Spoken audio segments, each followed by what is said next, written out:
actor, singer, and legendary entertainer, Gregory Hines was known not only for his awe-inspiring ability, but also his genial and outgoing self both on stage and off. The embodiment of a triple threat and a true crossover star, he worked on Broadway, in films, and on television, dancing, singing, and acting with equal ease and self-possession. It was Gregory who was largely responsible for connecting the dots between the older styles of classical tap, hoofing, and movie musical tap, and the newer rhythm tap we predominantly see today. Gregory began tapping just before reaching age 3. By age 5, he was working professionally with his older brother Maurice. Their teacher and mentor was the famed and prolific choreographer Henry Latang. Latang knew they would outgrow their precociousness, so he taught them their craft with lightning-fast challenge numbers, spins, leaps, flips, and the ability to harness the dynamics and levels that would leave audiences breathless and on the edge of their seat.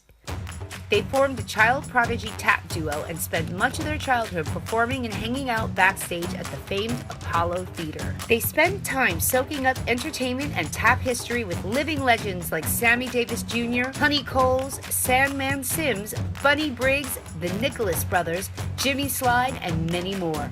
The act evolved to be Hines, and Dad, when their father Maurice Sr., a drummer, joined the act in 1963. Hines, and Dad appeared on The Tonight Show with Johnny Carson more than 36 times. The year was 1978, and it saw Gregory in his first starring role on Broadway in a show called Eubie.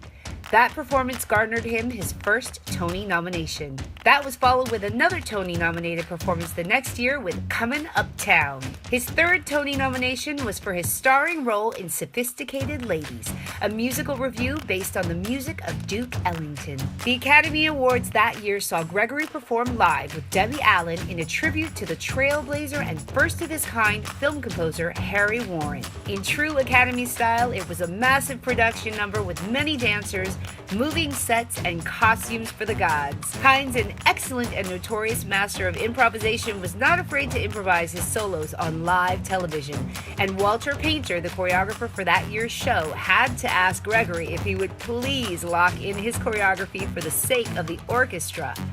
Gregory always responded with a yes, followed by a wink, and usually some more improvisation. That same year, he also began the project that marked the transition to the big screen. Mel Brooks, The History of the World Part 1, a comedic anthology of the major events in the history of the world. He played the role of a dancing Roman slave. In 1984, he starred in Francis Ford Coppola's The Cotton Club, about a Prohibition-era show club in New York City originally run by gangsters. It was widely known for its blues and jazz performers like Duke Ellington and Cab Calloway. It's only fitting that a film was made of the world-famous Cotton Club, as the pop culture influence that came out of it can still be felt today.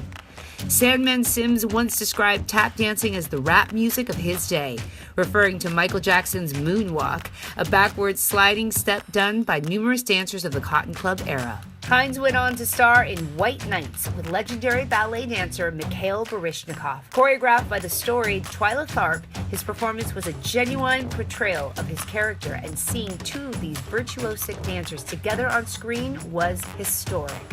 Here you had the best ballet dancer and the best tap dancer in the world of that time dancing together to contemporary music. It's said these two are on equal footing in their respective genres. Another celluloid gold project was the movie Tap, a film directed by Nick Castle.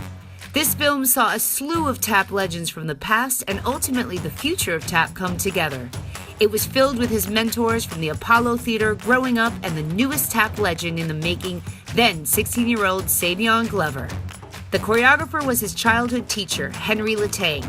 The film showed the guts of tapping, the rawness of it from the streets, and really America's history in tap dancing. In 1992, after 3 prior Best Actor Tony nominations, Gregory won the Tony for his role in Jelly's Last Jam, a show about a man known as Jelly Roll Morton. As mentioned earlier, Gregory's role in connecting the old and the new cannot be overstated.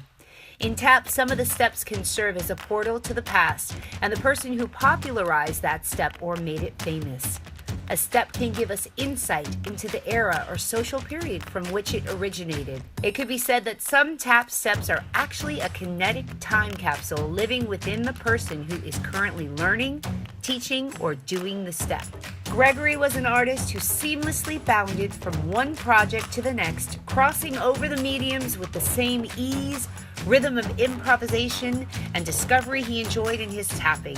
It's important to point out that film and TV stars do not always fluidly cross over to the stage and vice versa, but Hines' charm, comedic timing, ability to lose himself in the moment, and deep love for his work was integral to making him the tap dancer and star that he was. As his brother Maurice said to him when he would say he was just a tap dancer, "You're not a tap dancer, you're the tap dancer." He loved tap and spreading the joy that it brought, so in 1988 he championed for and earned the first National Tap Dance Day. Gregory sadly passed away on August 3rd, 2003 of liver cancer at the age of 57.